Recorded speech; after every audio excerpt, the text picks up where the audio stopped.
시간이 아무리 흘러도 이제 어려운 부분은 계속 어려운 것 같습니다. 위절제할지 우회수할지에 대한 내용이고, 환자분의 정보를 잠깐 드리면 이제 42세 여자 환자고, 한 1년 전 건강검진에서부터 이제 내당증 내지는 당뇨 초기라는 진단을 받고 따로 이제 정밀한 혈액 검사를 해보지 않은 상황에서 한 달 전쯤 오셨고, 그때 이제 당화혈색소가 이제 7점대가 나와서 이제 약물 치료를 시작하신 상황. 요약하면 42세 여자, BMI는 33 정도, 당뇨는 전 단계까지 따지면 유병 기간이 한 3, 4년 된 상황에서 이제 위절제 할 거냐 우회수 할 거냐라는 고민에 대해서 말씀을 드렸었고, 환자분이 이제 제 의견을 알고 싶으셔서 제가 답변을 드리고 있는 건데, 제가 오늘 이제 드리고 싶은 말씀은 여러 차례 반복된 얘기긴 한데요. 어찌됐건 제 개인 경험도 그렇고 문헌상의 결과도 마찬가지인 거고, 이제 진료실이라는 공간 속에서 느끼는 미묘한 차이들은 분명히 있는데, 저희가 통계 처리를 하고 과학적으로 접근을 해서 답변을 드리면 체질량 지수 40 이하, 그 다음에 당뇨가 발병한 지 5년 이내의 환자는 장기 결과가 지금까지는 어찌됐건 위절제나 우회술은 차이가 없다라는 게 답입니다. 이제 그랬을 경우에 환자분이 지금 비만도가 33으로 그리 높지 않고 당뇨가 발병한 지가 얼마 되지 않았다는 전제하에 굳이 우회술을 할 이유가 없다고 생각하는 게 제 의견이긴 해요. 네, 의견이긴 한데, 그럼 왜 굳이 우회술이라는 표현을 썼냐면, 이제 위절제는 머릿속에서 그림을 한번 그려보시면 그냥 원래 있던 길대로 그대로 내려가는 구조이기 때문에, 그로 인해서 그 길이 바뀌어 있는 우회술에 비해서 어떤 영양학적인 문제들, 대표적인 게 철분이나 또 장기적으로 봤을 때 칼슘 문제, 그런 것들에 대해 있어서 조금 더 안전하다라는 부분이 있는 거고, 이제 우회술은 그런 것들을 보충해야 되는 부분, 그 다음에 사실 제일 이제 결정하는데 어려움을 주는 부분 중에 하나가 바로 그 남은 위에 정기적인 내시경 검진이 어렵다는 점, 그런 부분들이 있는 거고. 근데 제가 아까 말씀을 하나 꼭 드리고 싶었던 것 중에 하나는, 이게 개인차가 워낙 심하다 보니 이제 시간이 많이 경과했을 경우에 삶의 질을 조금 크게 놓고 보면 우회수로 인해서 조금 본인이 견디기 힘든 합병증으로 고생하시는 분들이 분명히 있습니다. 뭐 덤핑이라고 해서 저혈당이 발생을 하게 되면 손발이 떨리고 몸이 막 쑥 가라앉는 것 같고 식은땀이 나고 공포감이 들고 그런 걸로 고생하시는 분들 분명히 있고요. 철분제를 꽤 많이 복용을 해도 잘 조절이 안 돼서 주사를 종종 맞아야 되는 분들도 분명히 있는데, 그렇게 이제 군데군데 보지 않고 전체적인 숲을 놓고 보면 내가 수술한 뒤에 더 행복해졌어요 라는 걸 굳이 삶의 질로 표현하자면 전반적으로 우회술 쪽이 조금 더 높은 건 사실이에요. 그래서 제가 가지고 있는 기본적인 전제가 체질량 지수 40 이하, 당뇨 발병 5년 이내에 있어서 체중 감량에 대한 결과나 당뇨가 좋아지는 거는 차이가 없습니다라는 말씀을 드렸는데, 요 이제 진료실이라는 공간 속에서 오랫동안 일을 하다 보면서 느끼는 그런 제 과학적인 답변은 아니지만 느낌으로 하나 드리고 싶은 말씀은, 이제 크게 놓고 보면 우회술 쪽이 조금 더 환자들의 삶의 질이 높아요 라는 표현을 주신 것도 사실입니다. 우회수 하는 환자가 상대적으로 더 적어서 그런 건 아닐까요?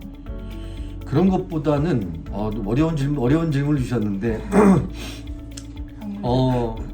2019년에 급여가 이루어지기 전에는 제 환자분들의 평균 몸무게가 한 140kg, 그 다음에 이제 동반된 질환도 많다 보니 제가 초반에 우회수를 하는 환자가 꽤 많아요.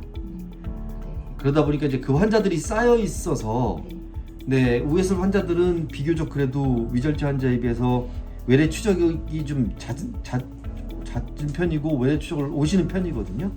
그러다 보니까 제가 조금 더 그런 결과들을 이해하고 있지 않나 싶은 부분도 분명히 있고, 그래서 뭐 제가 위절제 환자의 장기 결과를 안 가지고 있냐, 그건 아니거든요. 가지고 있긴 한데, 이제 뭐 그래서 제가 과학적이지 못하고 그냥 제가 이 공간에 느끼는 필링 또는 뭐 이런 표현을 드렸던 게 그 부분이긴 합니다. 사실 저도 처음에는 우회수를 고민하다가 네네네. 이게 2차 수술도 할 수도 있지만 안 할 수도 있는 상황이 할 수 있는 상황이 생길 수 있잖아요. 네, 물론입니다. 네, 그래서 그럼 절제술 같은 경우는 2차 수술로 우회수를 선택할 수가 있던데 선택지가 생기던데 우회수 같은 경우에는 혹시 뭔가 2차 수술이 발생하게 될 경우에 뭔가 좋은 얘기인데요. 좋은 질문이신데 정리해서 답변을 먼저 좀 실망스러운 답변을 드리면 2차 수술을 고민하는 일이 없어야 됩니다. 결과적으로는. 네, 그렇죠. 그러니까 이제 위절제를 기준으로 따지면 2차 수술을 고민하는 경우가 두 가지인데 하나는 체중이 덜 빠졌거나 체중 문제 아니면 체중이 이제 잘 줄었다가 다시 요요가 온 경우에 고민을 하시고 두 번째는 이제 약물 치료를 함에도 불구하고 식도염이 조절되지 않는 역류성 식도염이 굉장히 심각한 상황. 그래서 2차 수술 고민하는데요. 그러니까 식도염 때문에는 어쩔 수 없으면 당연히 이제 생활 습관을 교정하고 담배를 끊고 뭐 카페인을 끊고 그랬음에도 불구하고 약물 치료를 해도 통증이나 불편감이 해결이 안 되면 2차 수술을 해야죠. 그런데 체중 문제 때문에 2차 수술하는 경우에는 위절제에서 우회수로 넘어가는 게 그리 좋은 옵션은 아닙니다. 결과도 좋지 않고요. 그 다음에 우회수는 상대적으로 2차 수술에 대한 옵션이 굉장히 제한적인 게 사실이에요. 예. 위절제로 넘어간다거나 십이장 우회수로 넘어가는 방법이 있긴 한데 이 역시도 체중 문제에 있어서는 결과가 담보가 되지가 않아요. 다만 이제 뭐 예를 들어서 우회수를 했는데 저혈당이 반복되면서 힘들다. 우회수를 했는데 철분제를 주사로 맞아도 빈혈 수치가 개선이 안 된다. 그러면 당연히 복원을 합니다. 복원도 하고 위절제도 하고 할 수 있는데 그러니까 비만 수술에서 제일 큰 목적은 어찌됐건 체중 감량이잖아요. 안정적인 체중 감량하고 요요 없는 유지인데 근데 1차 수술로 그게 이루어지지 않은 경우에는 2차, 3차 수술을 했을 경우에 결과를 100% 개런티할 수가 없다 보니까 굉장히 많은 리스크를 위험도를 끌어안아야 돼요. 그래서 사실 가능한 한 처음 수술을 잘 결정하시는 게 중요하고 그게 제가 가지고 있는 항상 같은 의견입니다. 그러니까 생각하시는 거에 있어서 위절제하고 우회수를 고민하는 데 있어서 위절제는 2차 수술이 있으니까 위절제를 택하실래라는 말씀에 대해서는 가능한 한 동의하고 싶지 않다는 얘기를 드리는 게 결론입니다. 네. 그러면 선생님께서 보셨을 때 전 당뇨도 지금 진행 중이고 근데 초기고 예. 아까 말씀드린 5년 이내고 비만도가 높지 않아서 뭐 위절제 하는 거에 동의합니다라는 표현을 썼던 건데 그리고 그럼에도 불구하고 환자분이 서치했다는 표현을 쓰셨는데요.